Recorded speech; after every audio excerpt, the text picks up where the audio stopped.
Hello guys, today I want to show you how to create a basic first-person shooter gameplay using state component. This tutorial will be more in-depth than previous ones. I will go into more detail and explain everything better, I hope, in greater details. So what do we have here? But at the beginning, of course, I want to show you the end result, as always. So what do we have here is a simple scene. There is a supermarket, there are two enemy AIs on the parking lot, and when I will enter, the shootout will begin. When it comes to player, he can jump, he can zoom, he can shoot, he can run, and he can crouch.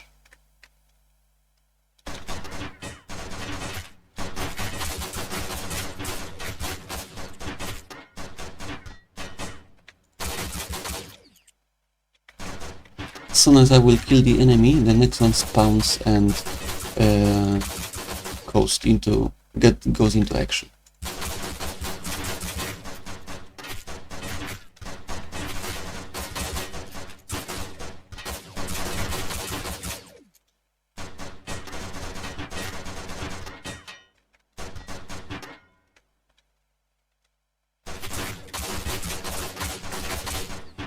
When I will compromise the cover of the AI, like for example now, I move to a position where I can clearly see him, and so he is no longer in cover, then he changes the cover for the better one. Okay, I think it's enough. So let's see how it was done. So at the beginning, let us look at the animation setup of the enemy. Here I have enemy blueprint. As you can see, it is based off of character, and it has animation blueprint, which I will now open for you, and let's explore it. So it's quite simple. Basically, what this AI can do, it can hit react, it can move, it can crouch. So this is what we see here. I am not using any animation state machine. I don't like them. I am not using them. For me, they are hard to debug. They are basically, at the very beginning, when there's just a couple of nodes, they are great, but very quickly their size grows and they are hard to manage for me. I hate it when there is a large state machine and I need to add another animation, another state, and for me this is when it gets really hard, so I'm not using it. It is just my preference. So what do we have here? Here are two blend spaces. The first one is for crouching and the second one is for moving when aiming. This AI never moves, always moves while strafing, so it always looks at the player and turns his forward to him, never turns his back to the player. When it comes to this movement blend space, what I like to do, and how I like to organize my movement blend space, is that I have two axes. The first one is for speed, where speed can be, in this case, speed is only this is speed. This is absolute speed of the character, and also on the second axis there is an angle. So the angle is the difference between the velocity of the character and between its forward vector. So when the angle is 180 or minus 180, then AI is moving backwards. When the angle is 0, it is moving towards the player. And when the angle is 90, it is moving to the side of the player. And the second movement blend space is the same basically, but for crouching.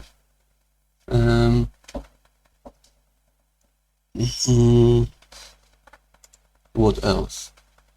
Those animations, if you would like to to grab those and use exactly the same ones are from Anim Starter Pack, which is a free Unreal Engine asset.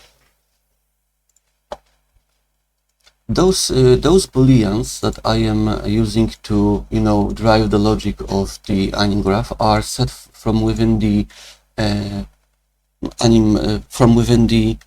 character blueprint. So yeah, and so I have those two movement blend space, and I just switch between them when the is crouching flag is true. Okay, and then I cache this into the variable movement, and here I reuse it. It could be obviously done just like that, but I like to somehow organize in such way my my Anim blueprint that I when I cache it into variable which is called movement, I know that this part is concerning movement. Okay. Is shooting is true if when the AI is shooting out one bullet.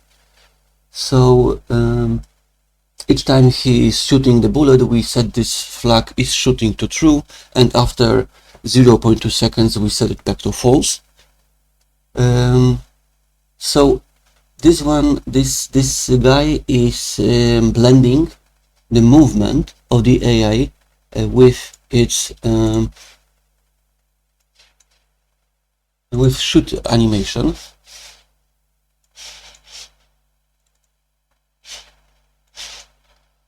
And this animation is additive.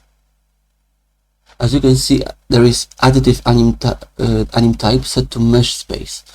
If it's set to no additive, then it's normal animation.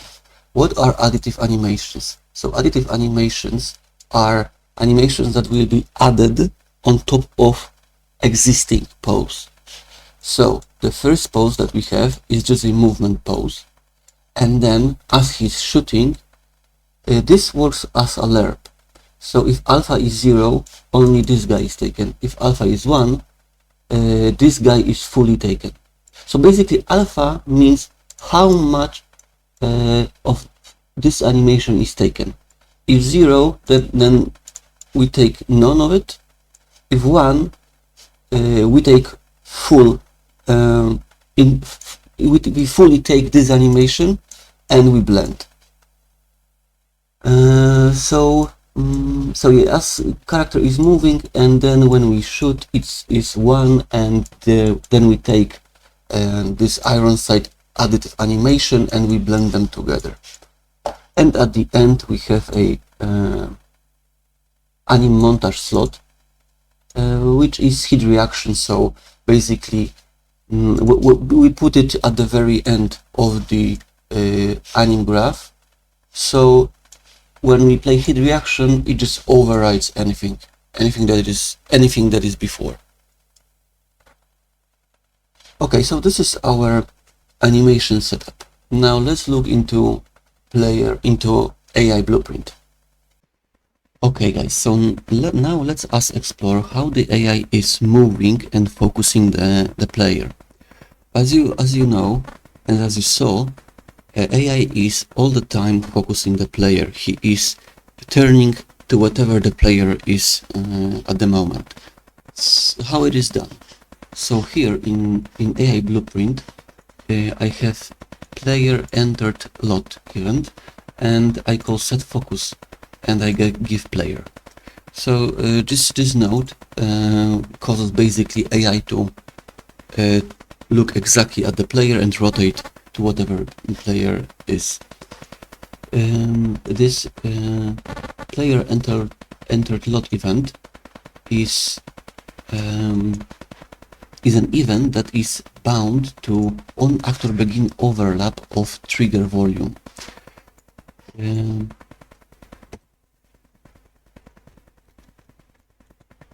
So the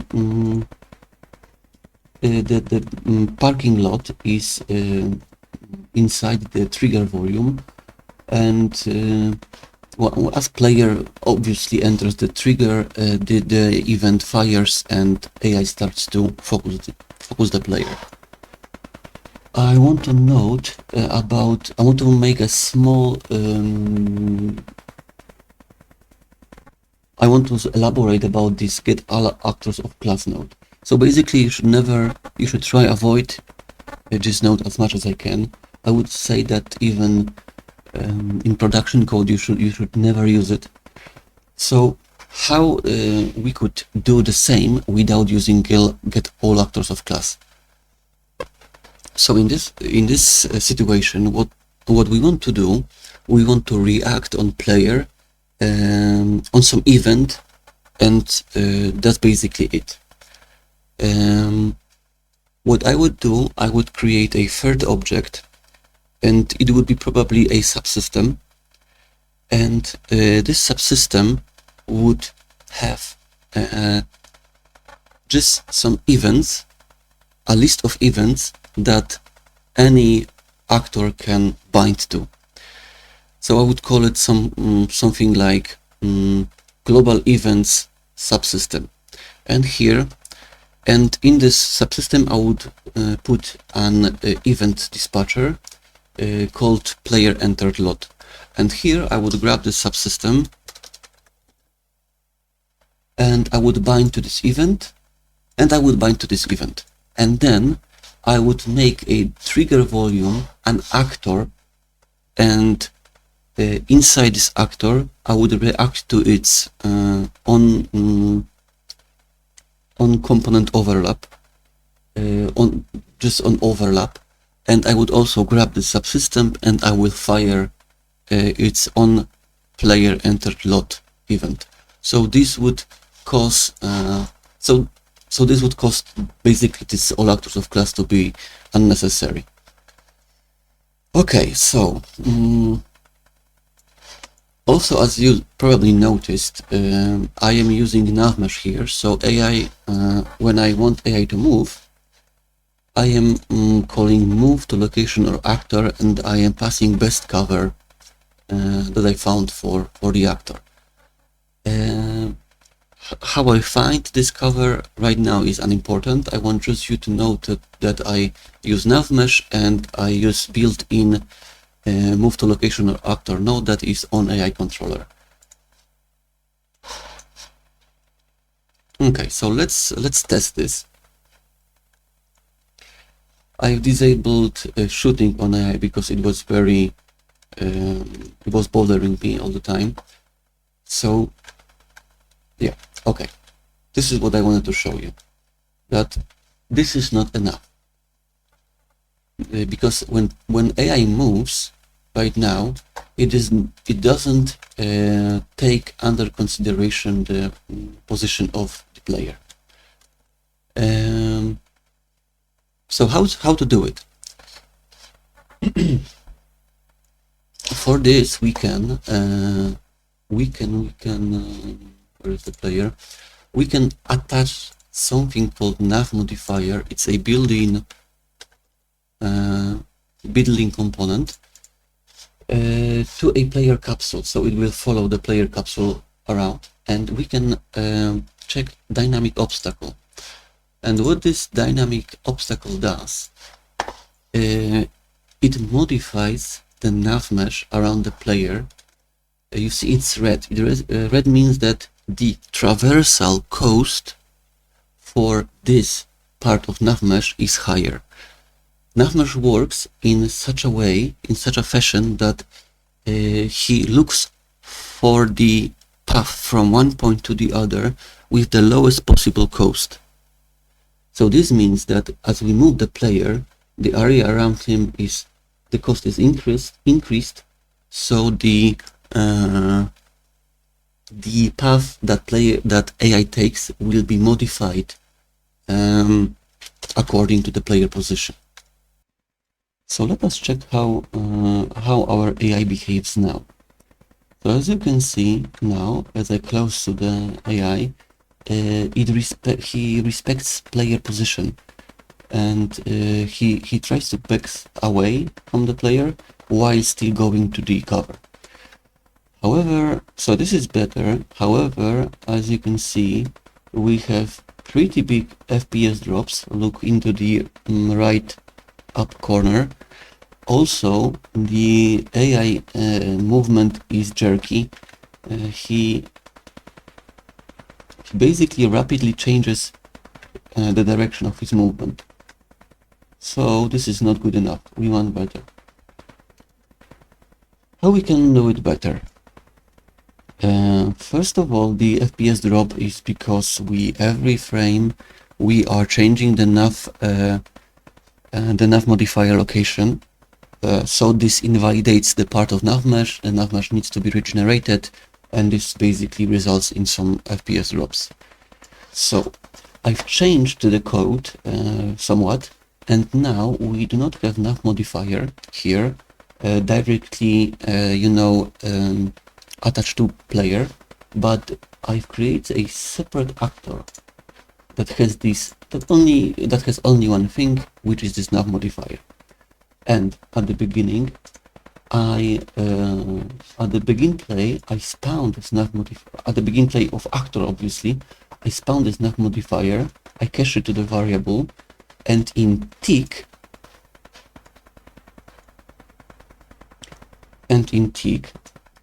right now, I am basically setting this modifier to where the player is. But look now, I will give a random wait time between caching the player position, and I will set this. So basically, I will update the nav modifier location, not every frame, but every now and then, and this will boost our FPS because now it doesn't need the mesh invalidation is not every frame, and also it will help our AI to behave better because he will not, every frame he will not switch. He will not get a new path that is slightly different, but it will happen only just once in a while. Let me just check something very quickly.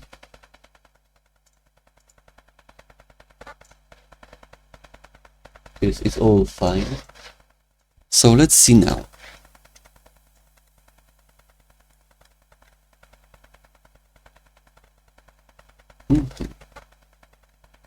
So I see we still have... No, we have much better FPS. Oh, I will minimize the window on my second monitor, and now we have much better FPS.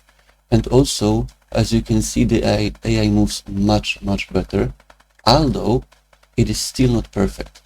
I don't like how very rapidly he changes the way he is moving. Basically, normal human being would have something called inertia and wouldn't be able to change the direction so rapidly. It is strange and very AI-like. So we still want better. Let me open AI blueprint, and let's modify this ground in character movement. Let's modify ground friction. Ground friction, the tooltip says that this is a setting that affects movement control. Higher values allow faster changes in direction. So this is exactly what we need. I've tried many different values, and very low, like 0.5, works the best. Also, the second thing we can improve is in our movement lens space. So now, movement lens space has a functionality called smoothing. Right now, if I rapidly change the movement lens space inputs, as you can see that there's no smoothing, and it can so basically it behaves, so the update is instant. So as fast as the inputs will change, the movement blade space will react immediately. But here somewhere here you see samples moving, and if this wait speed is set to 0, there is no smoothing. And if this is counterintuitive. If this is set to a 0 means none, 1 means a lot, 2 means less, 4 means less, and so on. So the bigger the number, the less moving there is. And I've tried some values, and it seems that 16 is good for us. So now it is still updating quite fast, but it doesn't look as silly as before. So changing those two things will hopefully cause our AI to still look even better.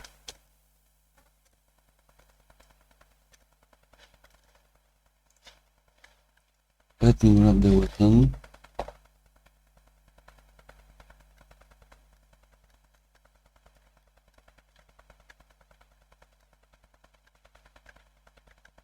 So this is still not perfect, definitely, but in my opinion it is good enough. You can tweak the values yourself to achieve the desired effect, but for me this is fine. Also, yet another way, and probably the best way to fix this, is just to allow AI to attack player melee as the player approaches.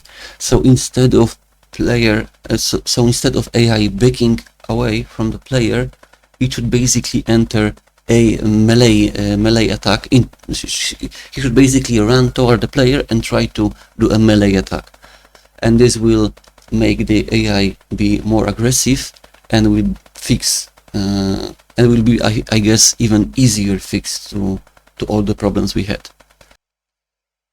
What I want to show you now is how the AI is changing covers and how the logic of finding a new cover works. But before I will show you this, I want to make one remark, because I forgot to show you something, and I think you would like to know that. So let's have a look into AI anim blueprint. And do you remember those two blend spaces here? So their input is angle, angle to player, and speed of the AI. And I thought that you might want to know how those values are calculated. So let us look into event graph. So here in tick, I take the owner, which is AI, and I get his velocity, and the length of velocity is speed, obviously. And when it comes to angle to player,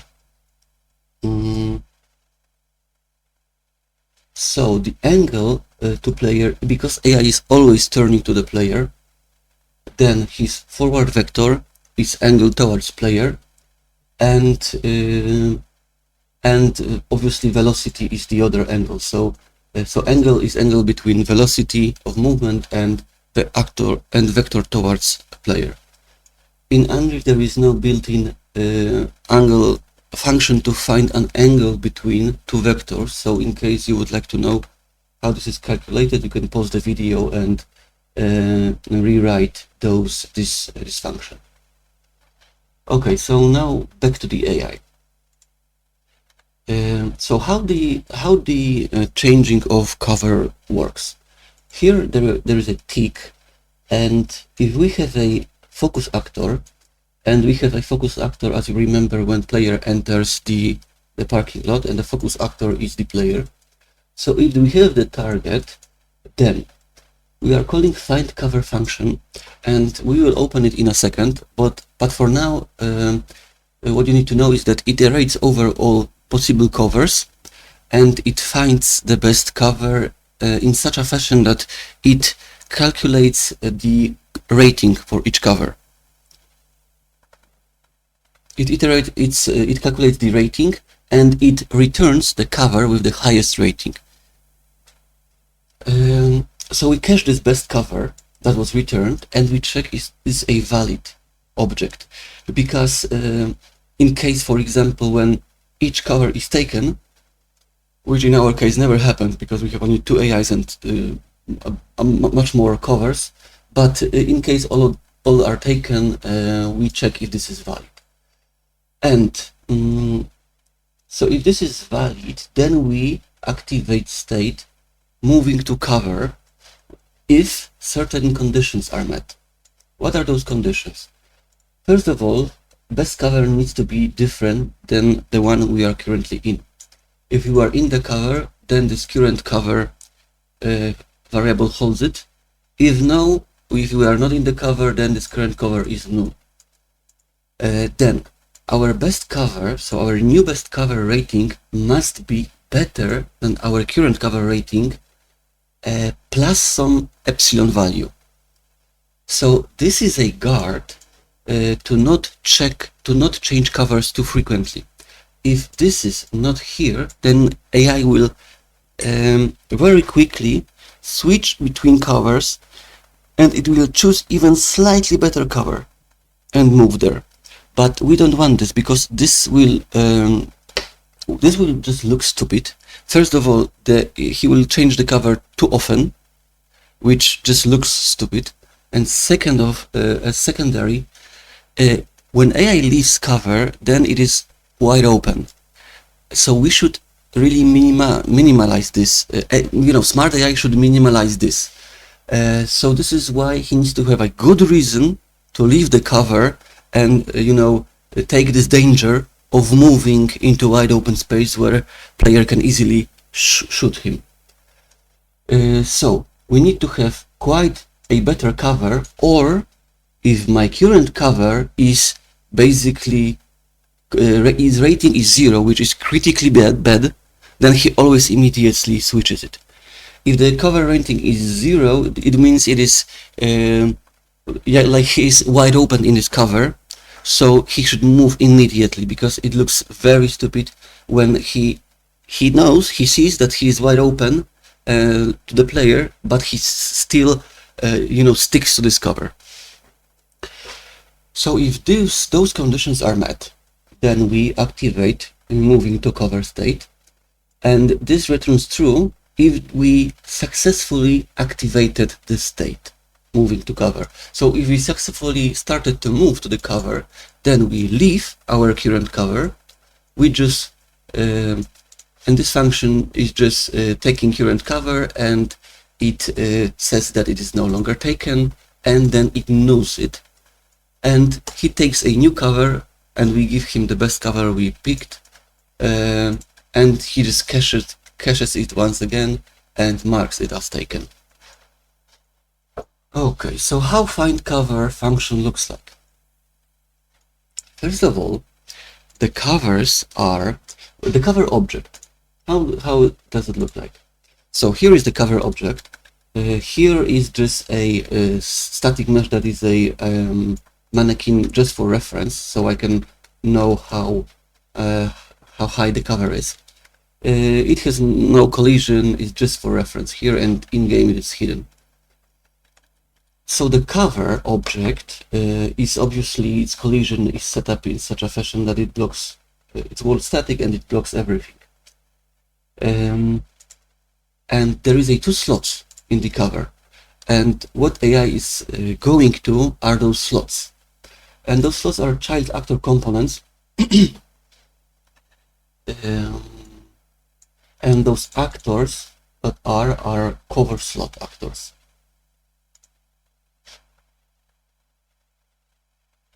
Here it is. Here it is.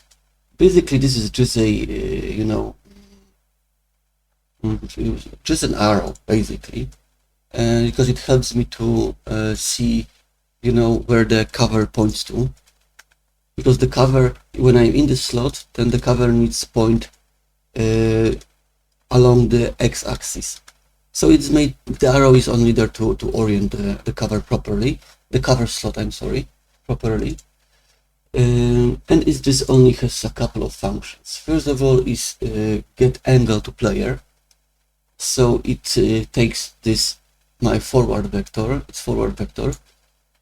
and takes direction to the player and returns angle toward the player. And I think that's it, really.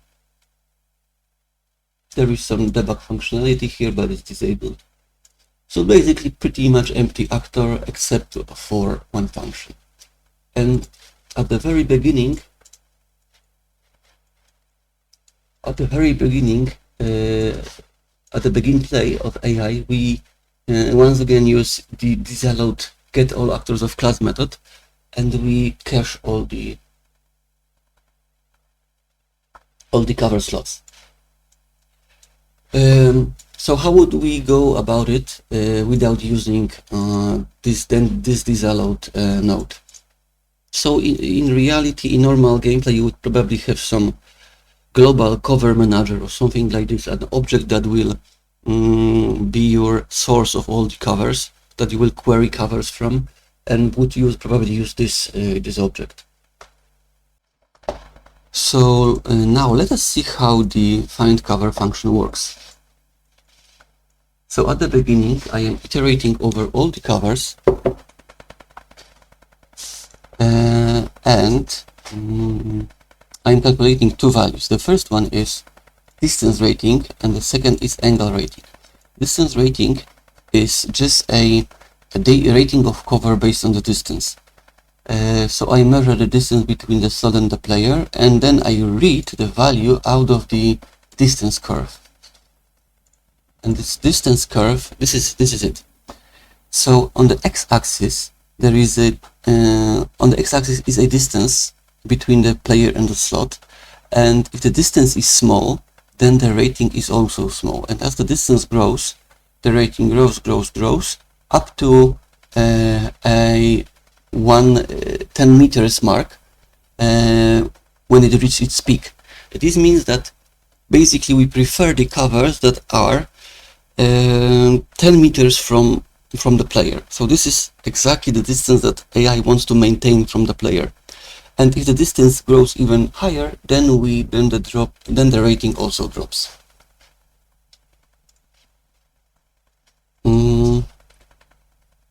The angle rating, as you can see, it's a conversion from the Boolean variable. So it will be, so 0 false is converted to 0, and 1 is converted, and true is converted to 1.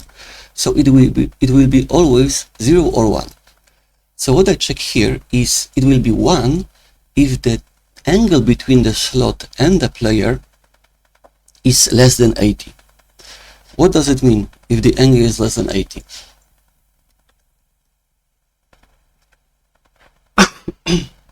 So let me draw that for you. So here is the cover, here is the cover slot, and this is this red arrow that you saw in cover slot blueprint. And let's say that player is somewhere here. Then the angle between the slot and the player is angle between this and between this. And as you can see, it is quite small. It is 45 degrees or so in this case.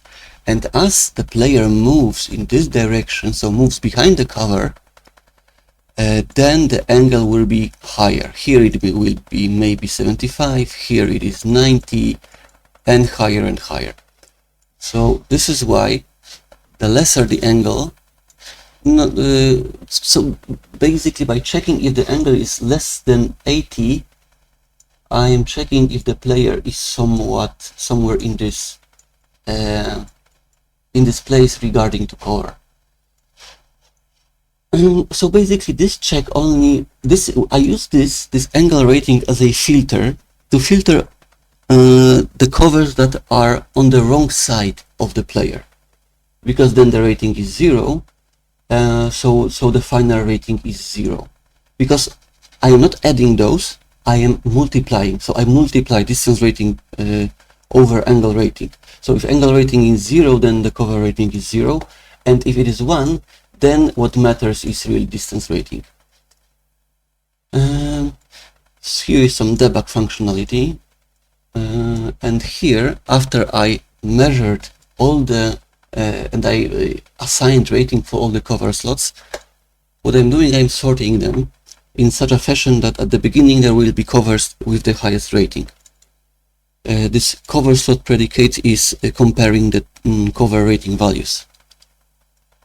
This predicate sort ref function is a function that I have got from the free Unreal Asset RI helper blueprint library from R. Loris. Okay, fine. So then after the sorting, I am once again looping over all slots, and I am returning the first slot that is not taken. And if all are taken, then I return null pointer.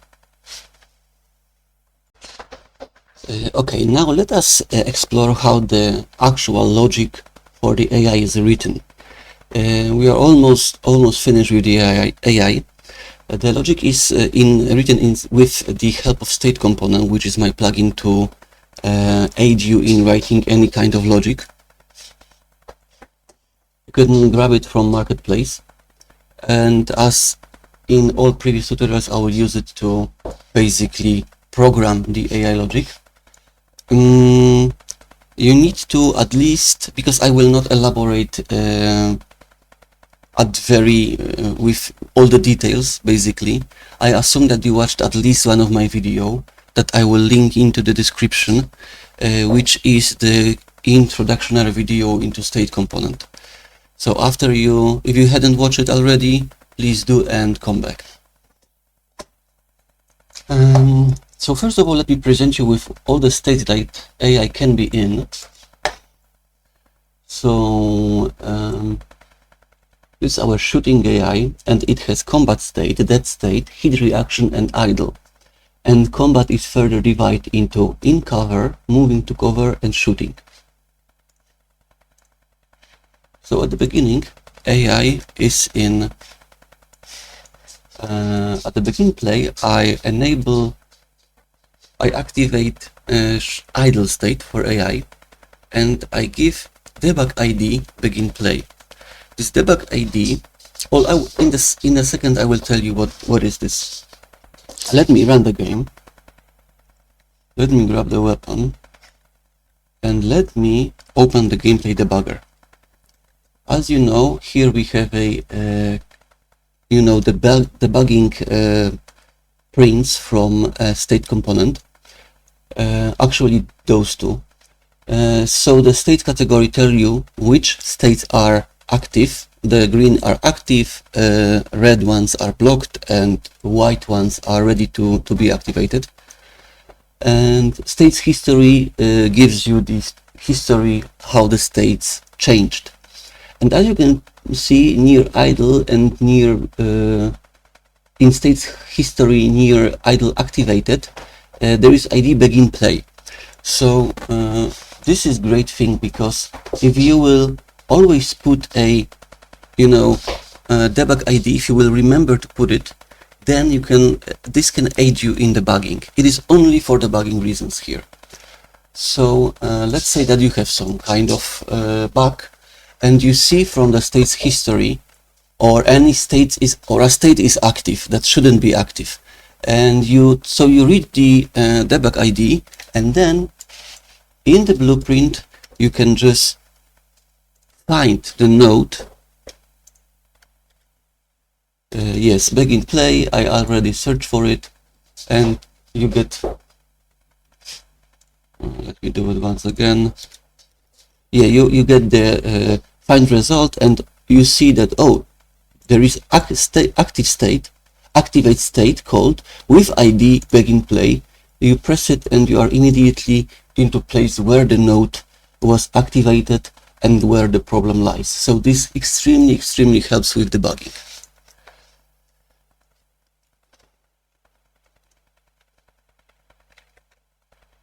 Okay. So now AI is okay. So now AI is in cover state. As you can see, we have some history. So at the beginning, it was only 10 recent entries are shown. So we see that before it was in state shooting, was activated, then moving to cover was deactivated because he entered the cover, then in cover was activated, and shooting was deactivated because he entered the cover. When he is in the cover, also the shooting scene can be activated. from time to time. So now you see, well, just before shooting was active and in cover was active. Now, because he ducked, only in cover is active. When I will spoil his cover, so now in cover state is and idle are in red, which means they cannot activate, and shooting is active and moving to cover also. When I will when I shoot at him, as you can see, hit reaction kicks in. In states history we get hit reaction activated at timestamp 44 with ID hit reaction for infinity, and there is also information what kind of states hit reaction blocks. So it blocks combat in cover, combat moving to cover, and combat shooting and idle. So as you can see, all those blocked states are on the red, and the only state that can still enter is dead state, because hit reaction doesn't block it. Okay,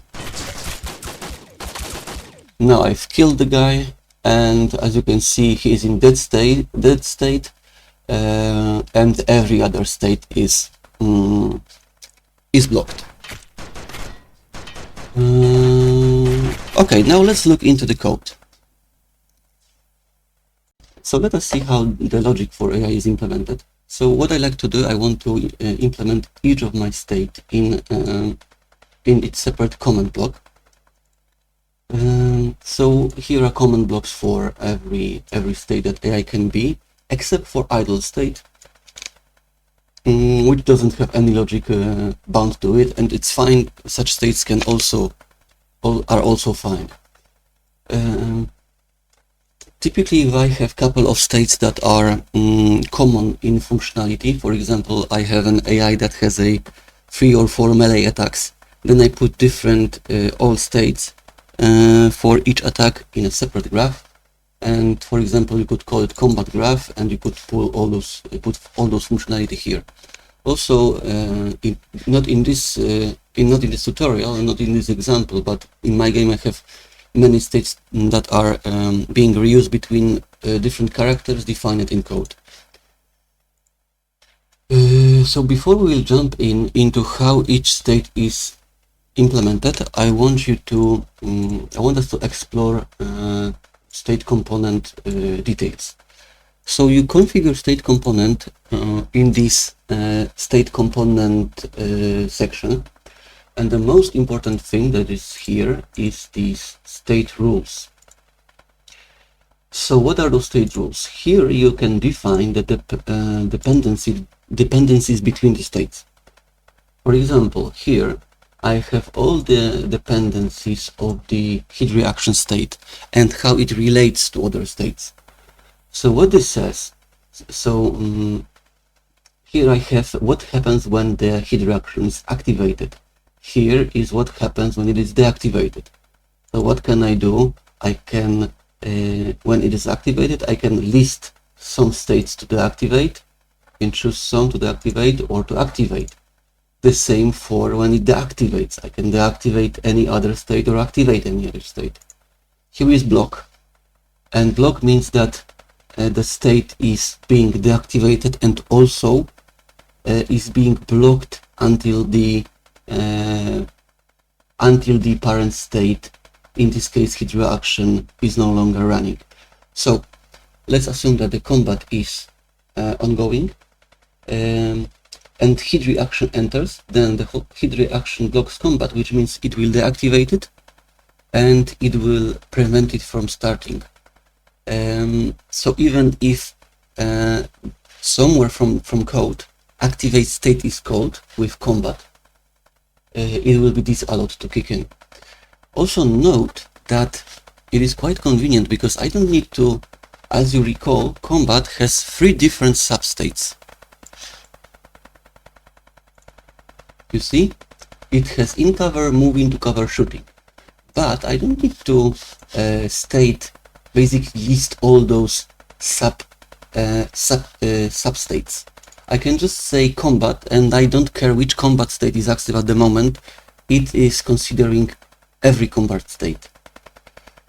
Okay, here we defined what the header action is blocked by, what is deactivated by, and activated by.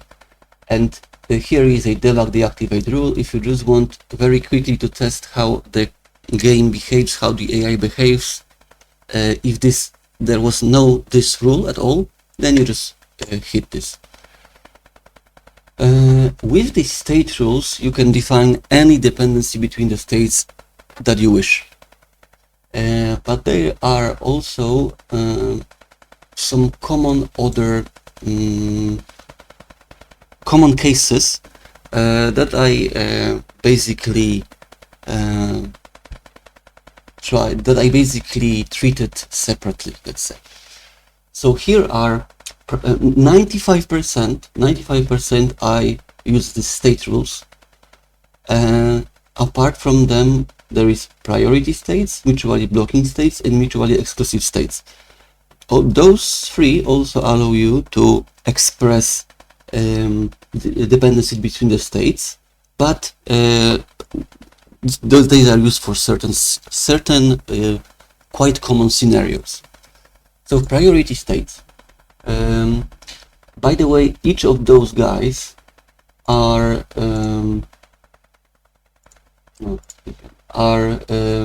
commented, so it should be pretty much self-explanatory. Obviously, there is also documentation for it. So when it comes to priority states, here you define a that doesn't have sense, maybe combat, maybe, or here will be idle, then let's say combat, and let's say that. So this describes a relation based on priority. All the higher states have bigger priority than the lower ones. So if higher states kicks in, the state from the hierarchy that is lower will be deactivated. And obviously only one can run at a time. So if idle is active and combat kicks in, then idle is deactivated and combat starts. If combat is active and idle wants to kick in, it has lower priority, so it will be unable to start. What are the typical use cases for those scenarios? Are all kinds of cutscenes or sequential events. So let's say you have a cutscene, the hero moves to the tree, then he digs the hole, and then he finds and opens the treasure. So this is a sequence of events, and each subsequent has bigger priority. So for example, first the goes to the tree is active, then start digging is active, and if start digging is later, then he deactivates moving to the tree. Then found treasure is active, so it deactivates the one before, which is digging. Here there is mutually blocking and mutually exclusive states. So mutually exclusive states means that you give a bunch of events here, and if any of this event starts, any other is being deactivated. And mutually blocking means that if anyone starts, then every other is blocked. So mutually blocking states most of the time are different attacks. If AI has 5 melee attacks, he cannot start new one unless the other attack is finished. So typically I put here different attacks, or sometimes they are use cases where there is possibility to stop the already running attack with a new one. So in such case you could use exclusive states. Also, my advice for you is to do not try to put every possible state combination and state dependency in advance. Put only the ones that matter and that can actually happen. So I will give you an example. Let's say that you are making an RPG game and your hero may be in sleeping state, because he can go to town, he can go to an inn, and he can sleep in an inn, and so he can be in sleep state. And also, when he is in town, there are never monsters in towns. Only when he goes to the dungeons, there are monsters, and he can fight with monsters there. So there is no need to put to do any rule like sleeping blocks combat. Technically, it may be true. Okay, so this is not a bug. You can still put it there, but your game is created in such a fashion that this will never happen. So there is no point in putting it there. Put only the things that matter. Because this will make that it will be less readable, there will be more state rules, and it will be harder to manage and so on. Put only the things that matter. What I want to show you also is that there is this advanced tab here, and here you have debug parent. What is this? Here you can pick a state, and you can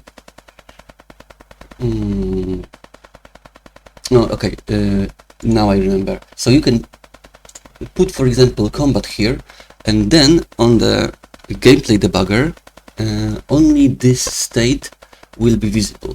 So for example, if you have, because sometimes you have up to 50, 100 states, and they will be organized in a tree, like in our case. So you can, for example, wish to only debug not all, but only combat related nodes. So you put this debug parent here.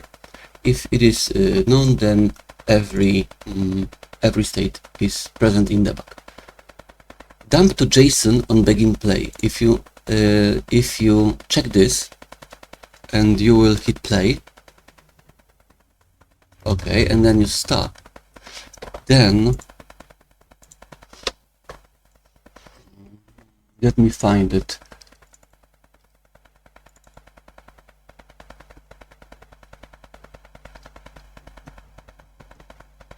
Where are you? Yes, okay. So then in saved, there will be catalog state components JSONs, and here and this basically hold this state component. Every state dependencies are dumped to JSON. So you see there is state rules. It says that hit reaction, blocks, combat, and idle. It prints mutually blocking, mutually exclusive states. Everything is dumped to JSON in case you would, for example, want to send it to your friend for some reason, or sometimes if there's a lot of states, if you want to find something, you can find it. It's sometimes easier to just hit Control F here and, like, for example, search for hit reaction. Yes. Also, if you are also I needed this because I many times improved this state component, and if you change something, it may happen that you will lose all the things that you previously entered. So this is why I exported them to JSON before, so I could just have a backup. But unfortunately, there is no import from JSON at the moment, at least. So yeah, just for you to know. Log reentrancy. Log reentrancy is because when you activate state,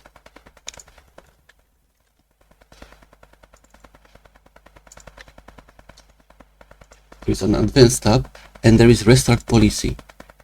I've already talked about this in my previous tutorial. So if you pick either if you pick reenter, then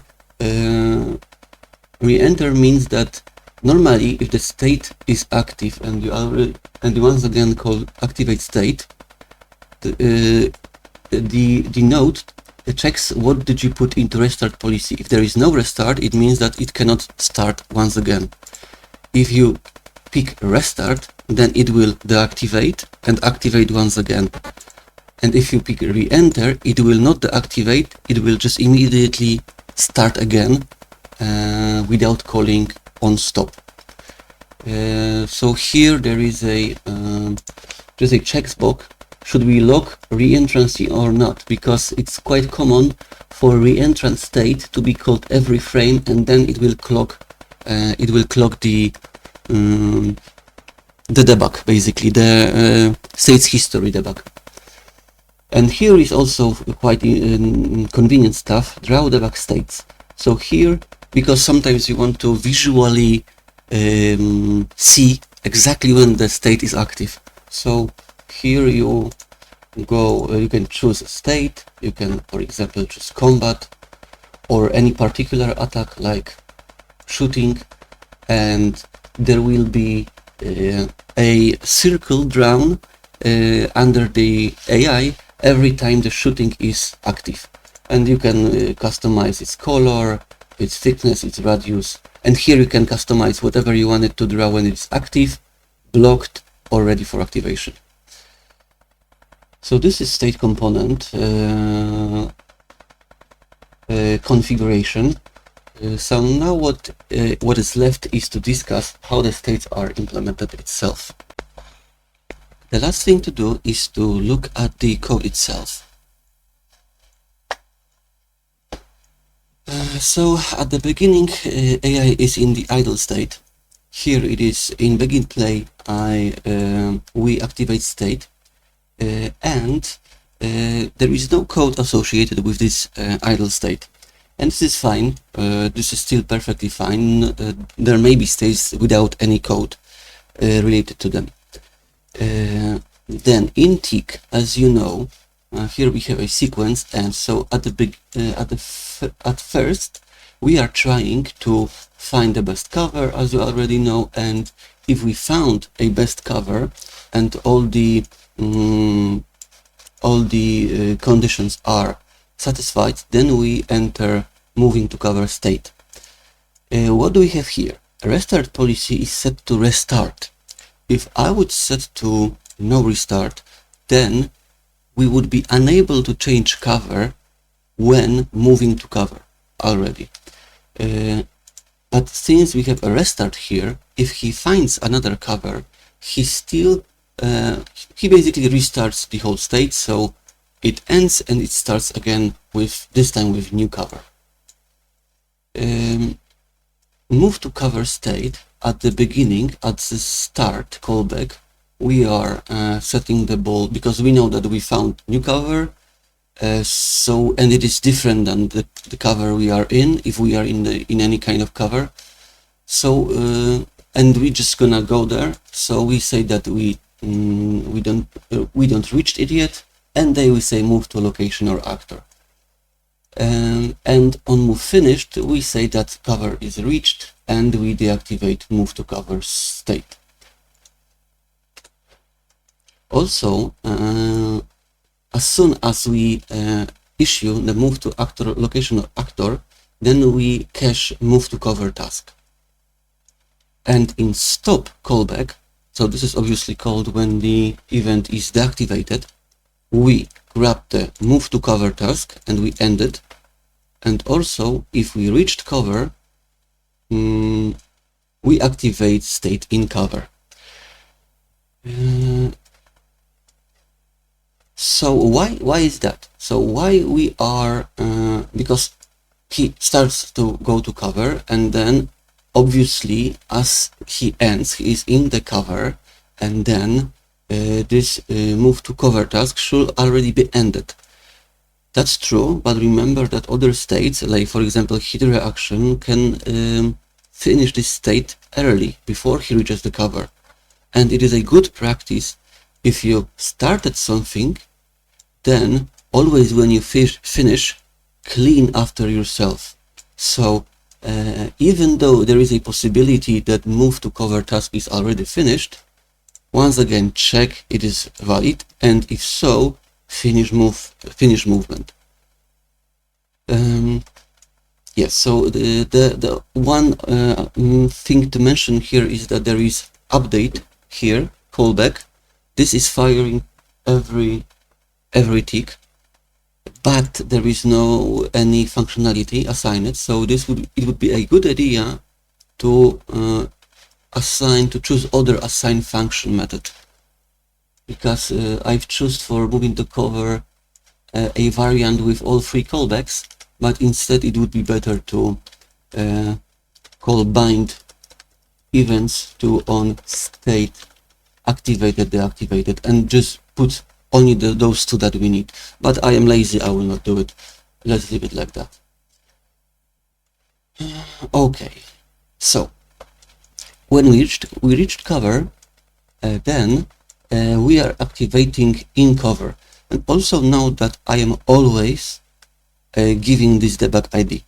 You don't need to specify it, but as I said, it is a good practice to always have it because it helps immensely in debugging. So when I reach the cover, then I start in cover state. So in cover state, at the beginning, we have two helper functions, duck and stand. So stand is, do you remember those two booleans from Anim Blueprint?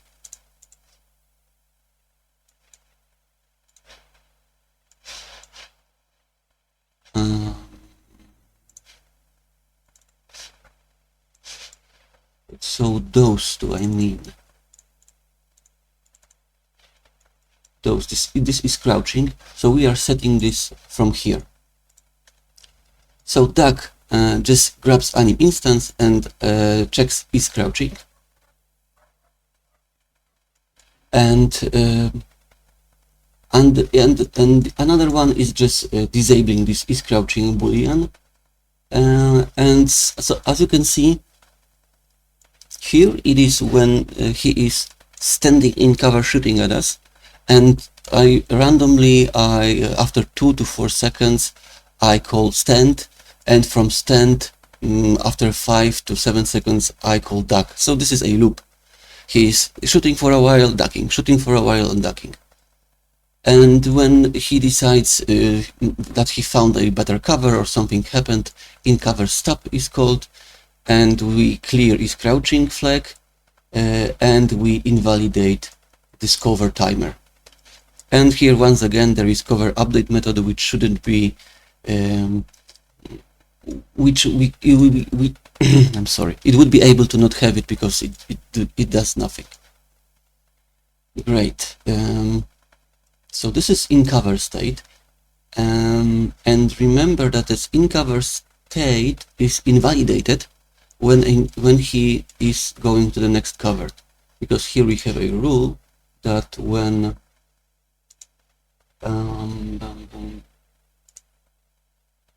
you see that when moving to cover kicks in, then in cover is automatically stopped.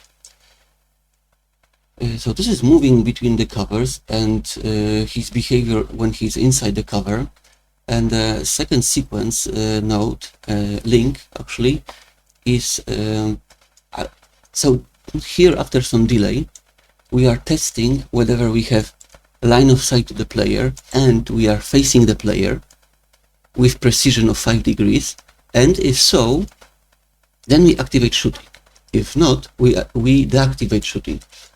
So why this delay is here between 2 and 0.2 and 0.26 seconds?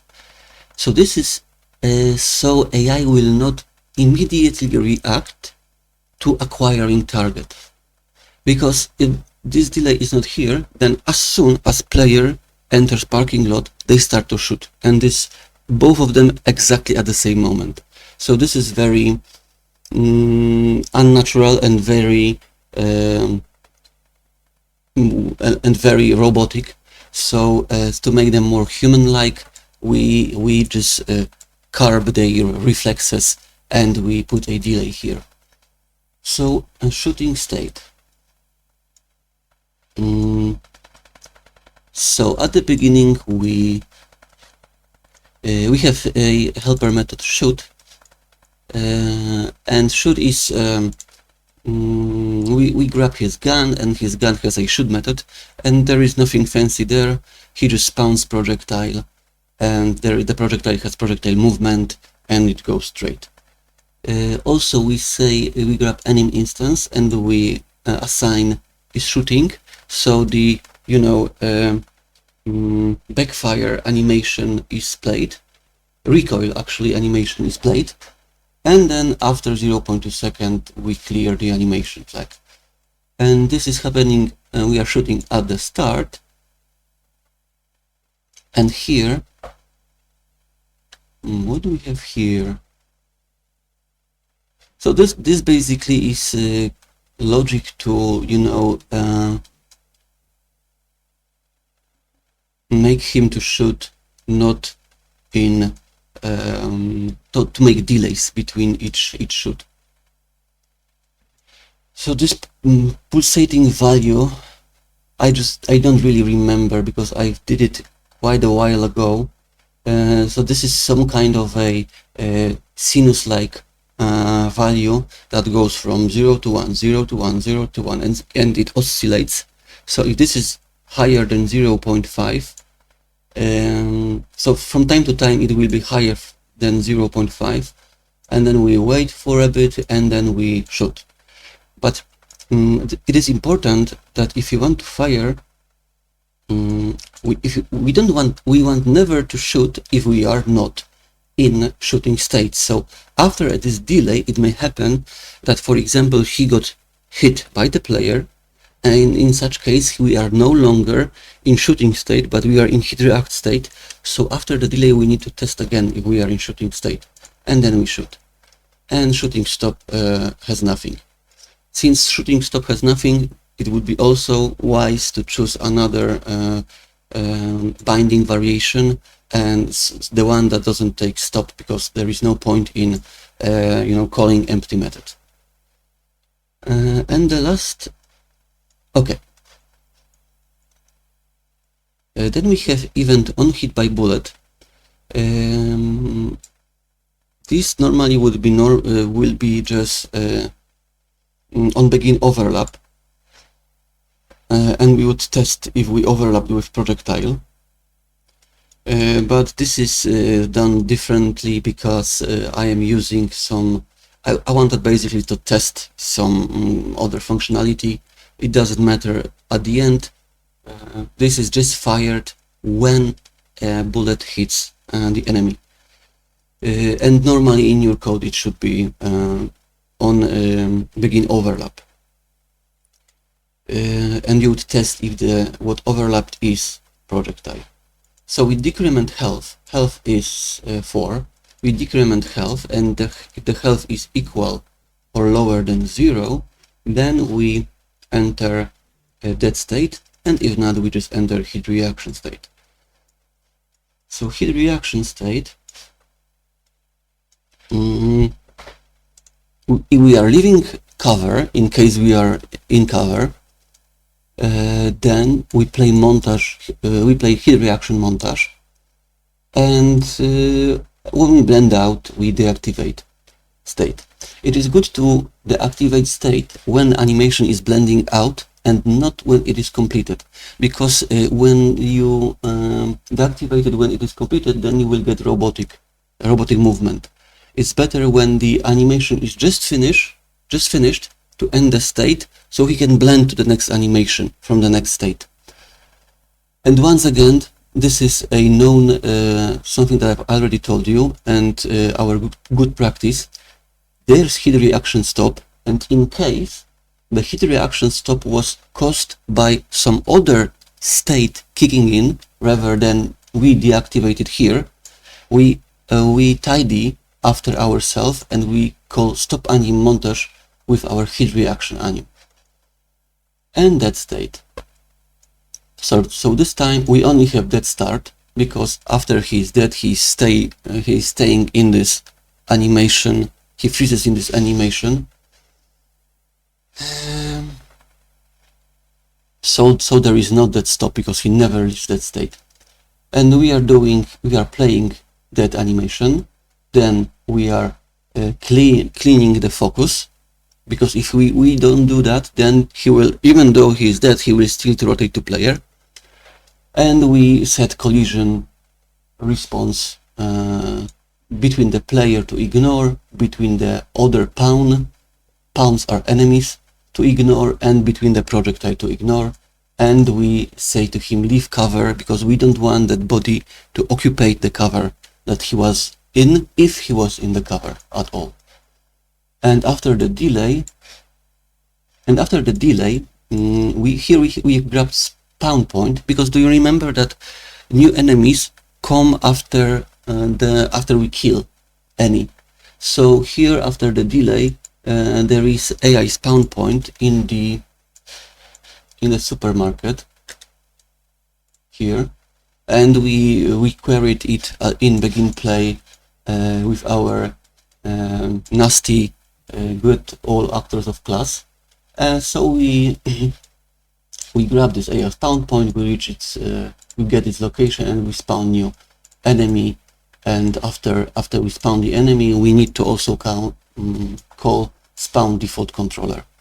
So the AI controller will be spawned for the AI. Okay, so this is pretty much it. I want to show you only one more thing.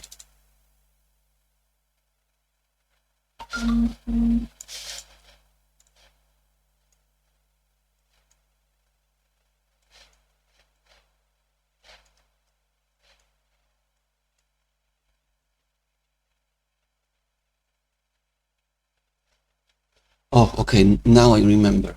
Because what I want to show you is why, after he is playing this iron sight animation, why he is staying at the end of the animation. And this is done because we are calling play animation. We are not playing play montage. Because if you used play montage, then he would play the animation, and animation would finish, montage would blend out, and he would stand again. But here we are, sorry, I had this on the second monitor. So normally we are using play montage, but we used play animation. And the difference between play montage is that this play animation actually is changing anim state in character. So he is no longer using this anim blueprint, but under the hood, this is something that I just learned after years of using Unreal. Under the hood, he is creating a new anim instance, and only to play this single animation. And this new anim montage works in such a fashion that there is no blend out. He will stop and he will continue the last pose of the animation. This is why when I shot him, he will stay dead and he will loop in the last frame of the animation instead of blending out. Okay, so this is it, and this is the logic behind the AI. As a bonus, I wanted to show you how this player is set up. And we are not gonna go into great detail because player is done terribly. I just slapped it, and my initial plan was to not show it to you at all, but then I thought that maybe you would like to see how certain things are done. So just very briefly, I will show it to you. So first of all, let us see what I want to show you is how the crouching is done, how the zoom-in is done, and how the running is done. So when it comes to aim, what I am doing, I am animating field of view on the camera component. Field of view is basically how wide the camera shutter or the camera socket is, so if the field of view is smaller, then the camera cone is more narrow, and so everything seems to be bigger inside of it. So this is why we get a zoom effect, and this is how basically typically you implement a zoom in first-person shooters, at least to my knowledge.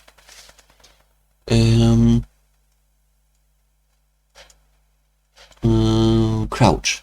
Crouching is very simple. It is nothing fancy, because at the beginning you would maybe think that there is animation here or something like this, but no, it is just a simple timeline that goes from 0 to 1 or 1 to 0, and we are lerping. So we are setting relating location. This X is just a initial location. You see, this X is copied from here into here, so it stays the same, and default Z height is 64. So what I do when I crouch, I set the relative location on the Z-axis to 0, and when I get up, back to 64.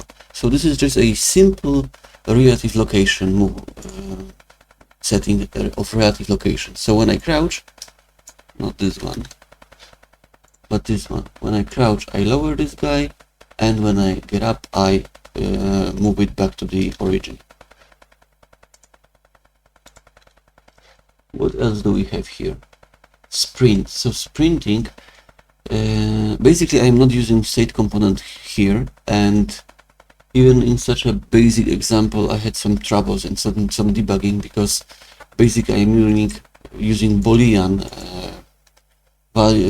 variables to, you know, store the state, and this is basically what you should never do, and this is what is causing the code to be complex. But anyway, so sprinting is just changing max walk speed in character movement, and also what I do in character anim blueprint,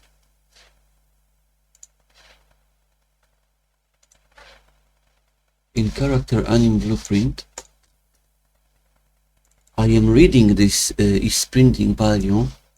And you see here, because basically what I did with this character, I copied it from a third-person template. Sorry, first-person template. So just do the same. And yeah, in his anim graph,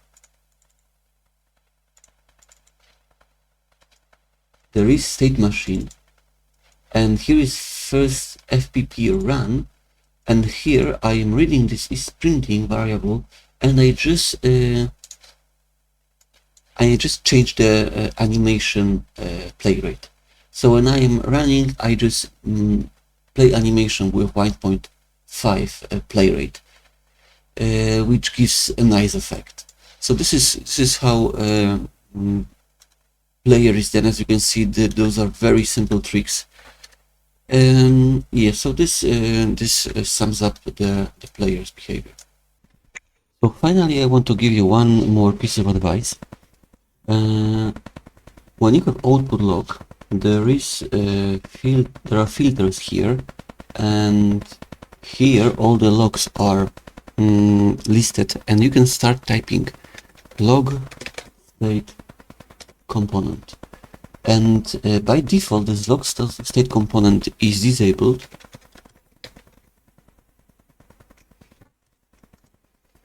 You can enable it, and it will print to you basically much like similar stuff to what states history in gameplay debugger prints, but also, which is very important and very handy, it at the very beginning, or at the begin play, state component validate itself, and if this validation is not it fails, then this log state component will tell you what is wrong.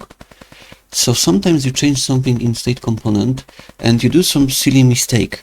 You will, for example, use tag that is not from the family of tags that you are using, or basically, or anything else.